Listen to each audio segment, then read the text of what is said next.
The rain had been falling since dawn, soft but endless, tapping against the kitchen window as Claire Morgan stood with her coffee cup, staring out into the gray morning.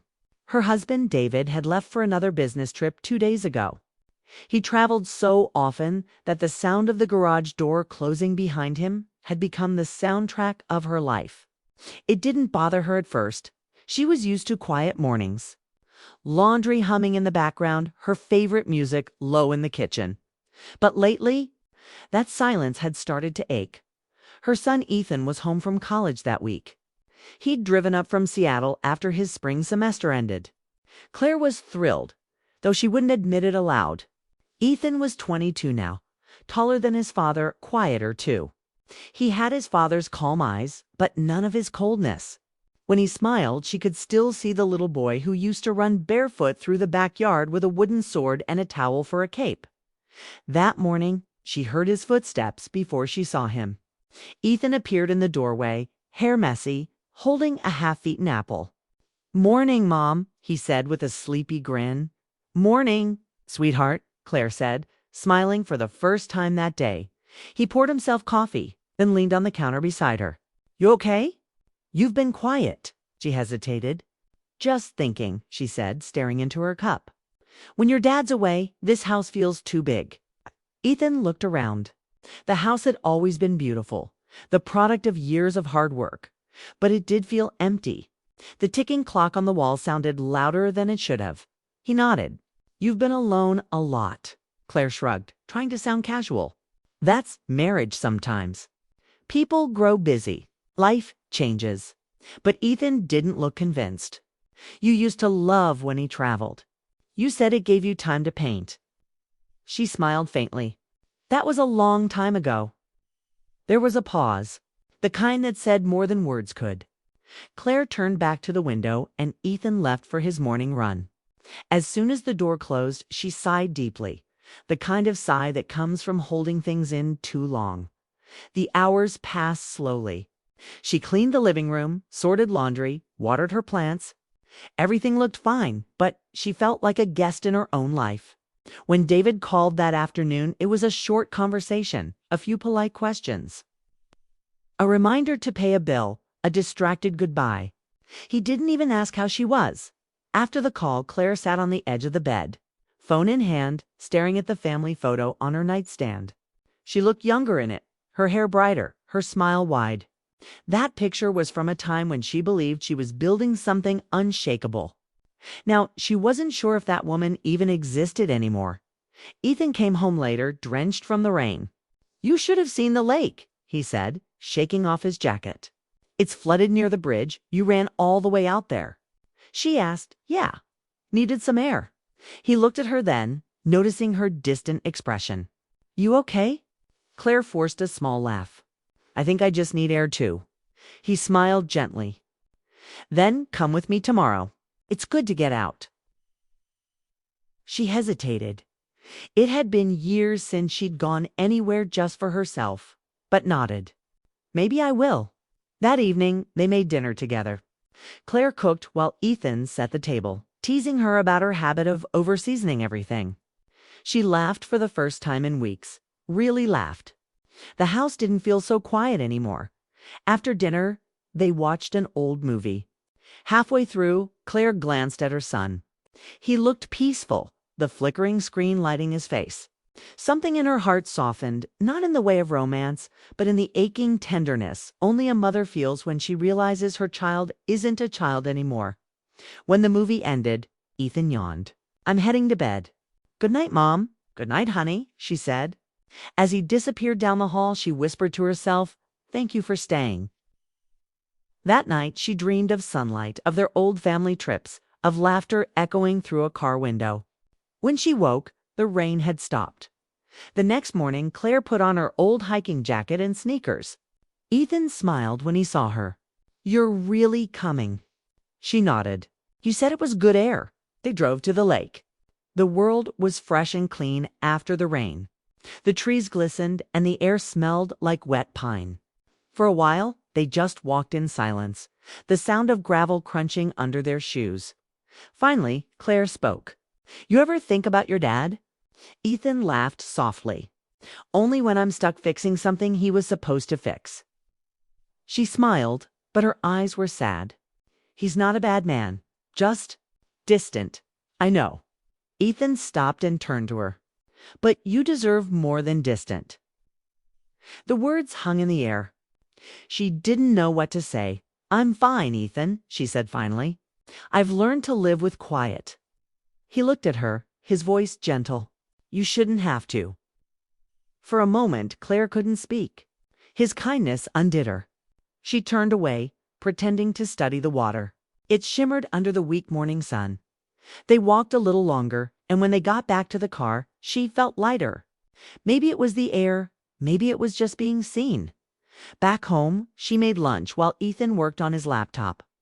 She watched him from the kitchen, typing with focus, the grown man her little boy had become. For years, she'd been too busy holding her family together to see that her son had grown into the kind of man who listened, who noticed. Later that afternoon, she received a text from David. Won't make it back tonight. Flight delayed. Don't wait up. She stared at the message, then set her phone down. She wasn't angry. She was used to it. But something about it hit her differently this time. The loneliness wasn't heavy anymore. It was clear. She knew finally that something had to change. That evening, Claire and Ethan sat outside, watching the sunset. The sky was painted in oranges and pinks, the air cool and quiet. Mom, Ethan said suddenly, when was the last time you did something just for you? She thought about it. I don't remember. He smiled softly. Then start now. She laughed. And what would I do? Anything, he said. Go somewhere. Paint again, right? Live. She looked at him then, realizing that, somehow, while she was trying to hold her family together, her son had learned what she'd forgotten, how to care, how to see, how to live. In that moment, she felt something she hadn't in years, not guilt, not grief, but hope. When she went to bed that night, she didn't feel like the lonely wife of a man always on the road. She felt like a woman standing on the edge of something new. But the next day would bring a moment she couldn't have predicted, a simple, human mistake that would change how both mother and son saw each other forever. Not because of scandal or betrayal, but because truth, once seen, can't be unseen. And in that truth, they would both have to decide what kind of people they wanted to become. The morning sunlight filtered through the kitchen blinds as Claire sipped her coffee. Thinking about yesterday's walk with Ethan, she felt lighter somehow, as if a small burden had lifted. The air smelled of fresh rain from the night before, and birds called softly from the trees outside. For the first time in a long time, she felt truly awake to the world around her. Ethan appeared in the doorway, carrying a backpack. Hey, Mom, ready for breakfast? Claire smiled, nodding. I was hoping you'd make me some pancakes again. You always insist on helping. He grinned. I'll try not to burn them this time. They moved through the kitchen like they had a rhythm, only they shared a small, quiet bond that made the house feel alive. As the pancakes cooked, Ethan's phone buzzed. He glanced at it, his expression thoughtful. Claire noticed and tilted her head. Everything okay? She asked. He nodded, though she sensed he wanted to say more. Yeah, just a group project reminder. Nothing serious. Breakfast was lively, filled with small jokes and playful comments. It felt normal, almost ordinary, but to Claire it was extraordinary. These were moments she hadn't realized she'd missed so much, a son who laughed with her. A house that didn't feel like a museum of memories. After breakfast, Ethan suggested they do some yard work. The garden had been neglected, and Claire welcomed the distraction. As they raked leaves and pruned shrubs, the conversation drifted from college to family. Mom, Ethan said carefully, do you ever feel like Dad doesn't notice what you do? Claire paused, resting on her rake. She hadn't expected him to say that, but it didn't surprise her. Sometimes, she admitted softly, but he's busy. That's just him. You deserve more than busy, Ethan said, his voice firm but gentle.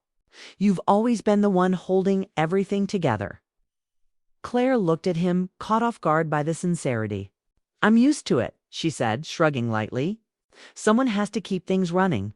Ethan stepped closer. You shouldn't have to be used to it. You deserve to be seen." The words echoed in her chest. She didn't know what to say. For years, she had accepted the quiet, the absence, the sense that life was happening around her and not with her. And yet, here was her son, not yet a man but no longer a boy, pointing out what she had never allowed herself to admit. She had been invisible, and she had let it happen. They worked in silence for a while after that, the leaves rustling in the breeze, the garden slowly taking shape under their hands. Claire noticed the way Ethan moved, methodical but patient, a reflection of the man he had become. She remembered holding him in her arms as a baby, worrying over every cough and scraped knee. Time had passed too quickly. And now he was helping her rebuild a garden that had been forgotten. By afternoon, the work was done. Claire and Ethan stood back, admiring the tidied yard. The sun had emerged from behind clouds, casting a golden glow over everything. Claire felt a warmth that wasn't just from the sunlight. "Thanks, Ethan," she said. "This feels good. More than good, actually. I've been neglecting this space for too long." "You've been neglecting yourself too," Ethan replied gently. "You shouldn't forget to live while taking care of everyone else." Claire looked at him, realizing he was right. She had spent decades caring for others, her husband, her son, friends, neighbors, and in the process, she had ignored her own needs, her own desires. For the first time, she admitted it to herself. She wanted more than quiet acceptance. She wanted life, connection, laughter, and moments that made her heart beat faster with joy, not just routine. Later, as they cleaned up the tools, a knock came at the door. Claire wiped her hands on a towel and opened it. To her surprise, it was Mrs. Dawson, an elderly neighbor. She carried a basket of baked goods, smiling warmly. "Hello, Claire. Thought I'd drop by and say hello," Mrs. Dawson said. "You and Ethan look busy."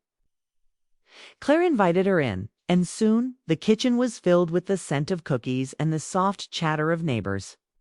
Ethan joined in, offering to help set the table. Claire watched him, a mixture of pride and affection swelling inside her chest. He was growing into a compassionate, thoughtful young man, and she had a hand in shaping that dot. As the afternoon wore on, Mrs. Dawson left, and the house grew quiet again. Claire felt a tug of melancholy. She missed David, though she knew he was far away, consumed by work. She missed the sense of companionship she once had. Yet, in this quiet, with her son by her side, she felt a new kind of closeness, one that was grounded in trust, honesty, and shared experience. Ethan spoke up, breaking the silence. "Mom, I found something yesterday while cleaning the garage." Claire turned, curious. "What's that?" He held up a small, dusty photo album.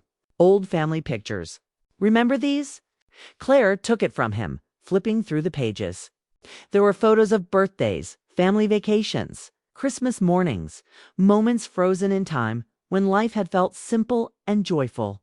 She lingered on a picture of herself and David, laughing on a beach years ago, sun on their faces. "Carefree, it feels like a lifetime ago," she whispered. Ethan nodded.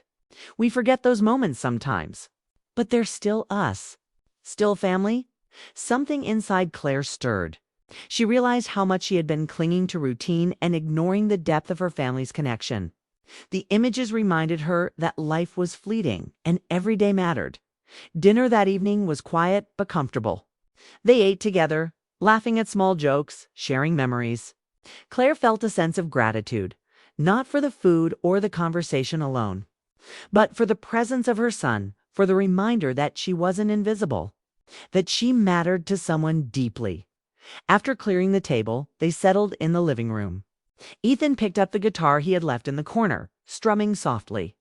Claire listened, letting the music fill the spaces that had felt empty for too long. She realized that this small connection, a shared afternoon, a simple song, a conversation about life was enough to begin mending the loneliness she had carried. As the night deepened, Claire prepared for bed. She glanced at Ethan, who was reading on the sofa, and felt a sudden rush of emotion. She had been waiting for someone to notice her, to care, to remind her she was still part of something meaningful. And in that moment, Her son had done exactly that. Lying in bed, she thought about the day. The garden, the photos, the laughter, small moments, yes, but powerful in their effect. The storm outside had passed, and the house felt lighter, warmer, and alive again. Yet, as sleep claimed her, a quiet unease lingered.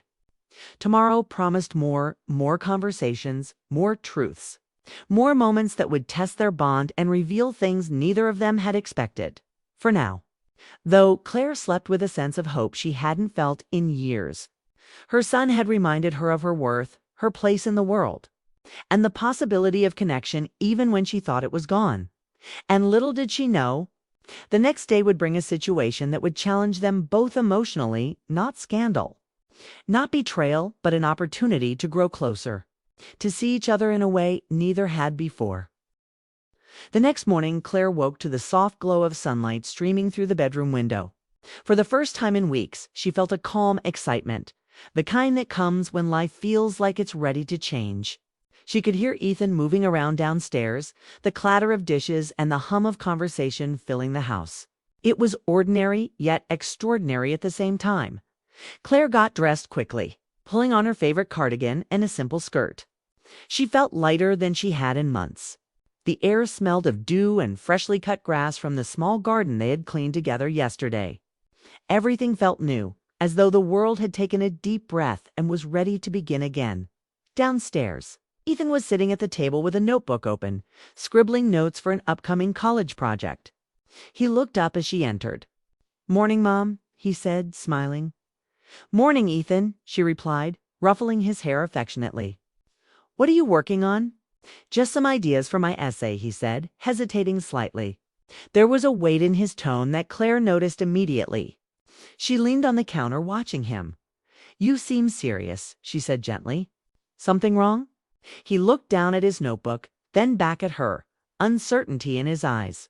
I found something last night," he said slowly. "I didn't know if I should tell you." Claire's heart skipped a beat. She motioned for him to sit down. "It's okay, Ethan. You can tell me anything." He took a deep breath. "While cleaning the garage yesterday, I found some old letters. They're from Dad, and not recent ones. They're letters from years ago, hidden in a box.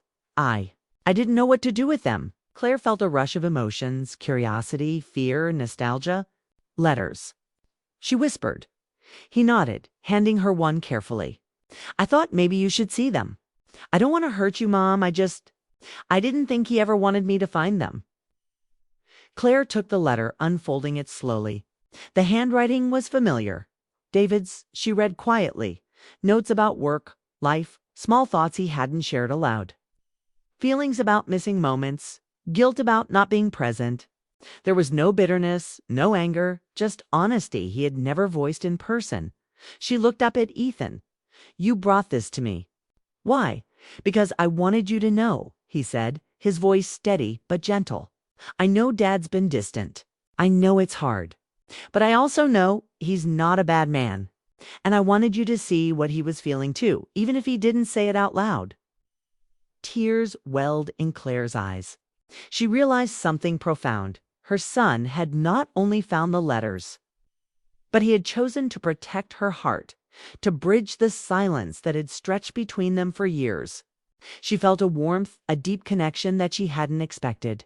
For a long moment, they sat in silence. Claire held the letter tightly, feeling both sadness and relief. She thought about all the times she had felt alone. The meals eaten in quiet, the evenings waiting for a husband who never truly listened. And yet, in this simple act, her son had reminded her of something far more powerful than absence, love, care, and understanding. Ethan spoke again, softly. "Mom, you don't have to carry everything alone. Not anymore. You deserve to be heard, to be seen, to be loved in every way you give to others." Claire's throat tightened. She reached across the table and took his hand. "Thank you, Ethan. You don't know how much this means to me." He smiled, squeezing her hand. "I do now." The day passed in a blur of shared stories, laughter, and quiet reflection. They went through the letters together, some bringing smiles, others prompting soft tears. With each note, Claire saw her husband differently, not as the distant man who had left her feeling invisible, but as someone trying in his own flawed way. Someone who had loved but never known how to express it by late afternoon. Claire felt a sense of closure she hadn't realized she needed. She understood that the years of silence, of routine, of missed moments had not erased love. It had merely changed shape. And now she had a choice: to dwell on what was missing or to embrace what remained. Ethan watched her quietly. "Mom, there's something else," he said. "I wanted to say it before Dad comes back. I know things haven't always been perfect, but I want us to start fresh, you and me. Even if Dad is still figuring things out, we can fix what we can." Claire's heart swelled. She had always worried about being a good mother, about making mistakes, about letting life pass by without connection. And here was her son offering forgiveness, understanding, and hope, a chance to rebuild their bond stronger than before. She nodded, tears sliding down her cheeks. "Yes, Ethan, let's start fresh." That evening they made dinner together, laughing as they cooked, talking about college, future plans, and dreams that hadn't yet faded. Claire realized she had been living for others for so long that she had forgotten the joy of simple moments. Moments of laughter, moments of connection, moments that reminded her she mattered. When David finally returned from his trip the next morning, the house felt different. Not because anything had changed outwardly, but because inside. Claire and Ethan carried a new understanding, a closeness born from honesty, compassion, and the courage to face emotions that had been buried for years. David noticed it immediately. The air in the home was lighter, warmer. Claire smiled at him, and Ethan gave a small nod of acknowledgement. It wasn't dramatic, and it wasn't filled with confrontation. It was quiet, gentle, human. Claire realized that life didn't always need grand gestures or dramatic apologies. Sometimes the most powerful moments were the ones where hearts opened slowly, where silence broke in the most unexpected ways. As the family sat down together for breakfast, Claire caught Ethan's eye and smiled. He returned it with a grin that carried all the warmth, understanding, and love of the past day. She felt a profound gratitude for him, not just for finding the letters, but for reminding her that family connection and forgiveness were always possible, even when life seemed distant or unfair. By the end of that day, Claire understood something she had not realized in years. Love didn't always announce itself with grand gestures. Sometimes it appeared quietly through small acts of courage, honesty, and care. And sometimes the people you least expect, the ones who have grown before your eyes, are the ones who heal you in ways no one else can. The sun set over the house, casting a warm glow across the kitchen. Claire felt a peace she hadn't known in decades. The past wasn't perfect. Her marriage wasn't perfect. Life wasn't perfect.